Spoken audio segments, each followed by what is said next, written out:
Hi, today I am going to present on topic plant adaptation to waterlogging. As all of us know, plants need water for normal growth, but what if they are in a condition where the soil is waterlogged or even flooding?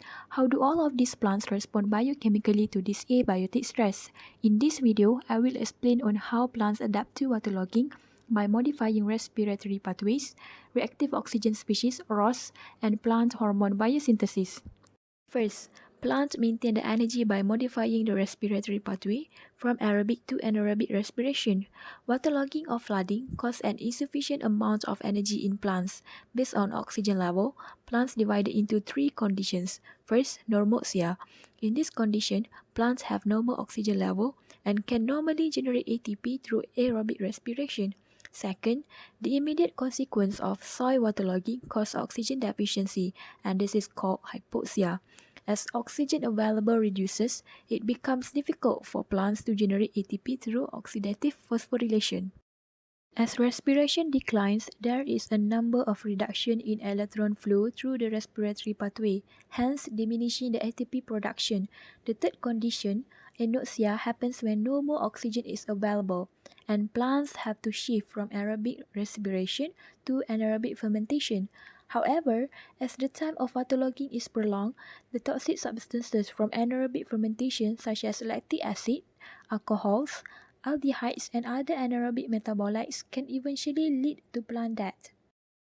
In the anaerobic fermentation, the pyruvate accumulated from glycolysis is used. The production of energy through anaerobic fermentation divided into two ways. First, via lactate dehydrogenase by turning pyruvate into lactate. Second, via pyruvate decarboxylase by turning pyruvate to acetaldehyde, which is then reduced to ethanol by alcohol dehydrogenase. The enhancements of lactate dehydrogenase, alcohol dehydrogenase, and pyruvate decarboxylase expression helps improve the rate of ethanol and lactic fermentation for ATP supply. Second, plants adapt to waterlogging through reactive oxygen species ROS. The insufficient amount of carbon dioxide leads to the increase of intracellular ROS under waterlogging stress.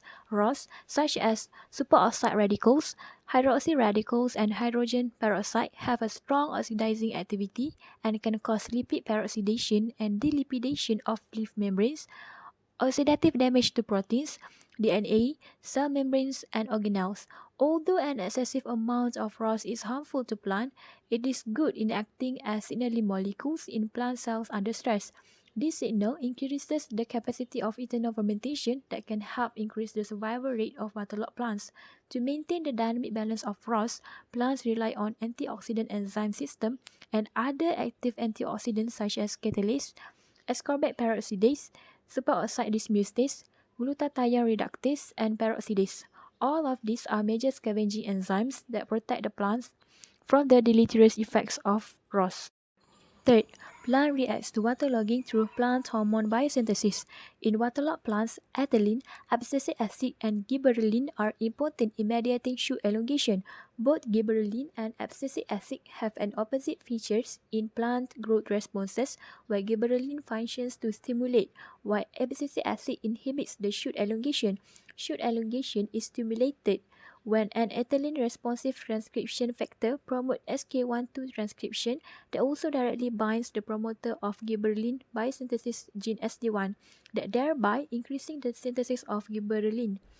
In the deep waterized cultivars, as ethylene increases, abscisic acid biosynthesis is inhibited and gibberellin content increases, thus induce the shoot elongation.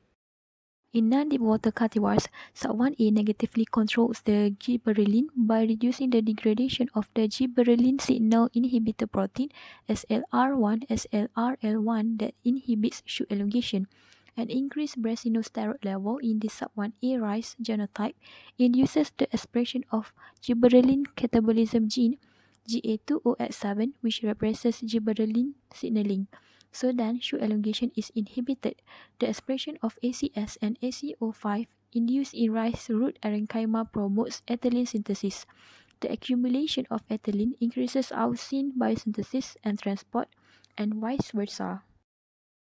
In the formation of adventitious root and parenchyma, ethylene enhances the expression of respiratory burst oxidase homolog RBOH, and induces ROS signals. Salicylic acid leads to the development of parenchyma cells by triggering a programmed cell death response. The formation of adventitious root primordia is stimulated by the accumulation of salicylic acid.